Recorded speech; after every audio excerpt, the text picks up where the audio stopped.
AIIMS में 6,297 post में 2356 post खाली हैं, जो 38% है। और नॉन फैकल्टी में 59,000 में 17,235 है, जो 30% खाली है। और मैं एग्जांपल लेना चाहता हूं सर, एम्स दिल्ली का, वहां पे डेली पेशेंट, आउटडोर पेशेंट्स आते हैं, ओपीडी पेशेंट 16,000, फिर इमरजेंसी अलग 600-800 आते हैं, फिर इन हाउस पेशेंट्स हैं। तो इतनी वैकेंसी में कैसे ये काम चला रहे हैं? मेरा सिंपल सा क्वेश्चन है सर कि ये जो वैकेंसीज हैं इसको कब तक भरेंगे? दूसरा ये है कि भरते वक्त जो आरक्षण का है उसको, उसकी जो गाइडलाइंस है उसको फॉलो करेंगे कि नहीं करेंगे? और पेशेंट जो हमने बताया सर, तो पेशेंट की संख्या को देखते हुए जो सैंक्शन पोस्ट है उसका कम से कम 1.5 गुना होना चाहिए।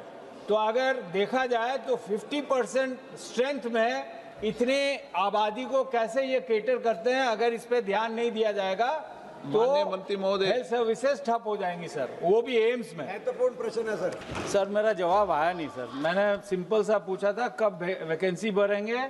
और सर मैं डॉक्टर हूँ, MBBS डॉक्टर हूँ, तो मुझे पता है कि 20,000 पेशेंट्स का इलाज करने में 800 फैकल्टी सक्षम नहीं है। तो मैंने जो सवाल पूछा उसका जवाब सर से नहीं मिल पाया। एक मिनट। दूसरा सर सप्लीमेंट्री में पूछना चाहता हूँ, जैसे मैंने बताया या बता रहा हूँ कि उस लगभग 18-20 हज़ार पेशेंट्स जो डेली आती हैं उसमें 1,500 से 2,000 बिहार से आते हैं, मेरे राज्य से, विच इज़ अबाउट 15%।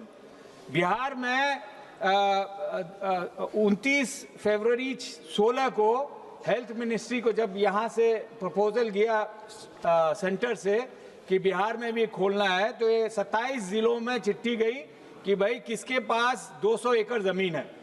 सर यार एक मिनट, 4 महीने के बाद, 3 महीने के बाद 4/6/16 को यहाँ की बात किशनगंज जिला से ये प्रपोजल गया कि हमारे पास 200 एकड़ जमीन है।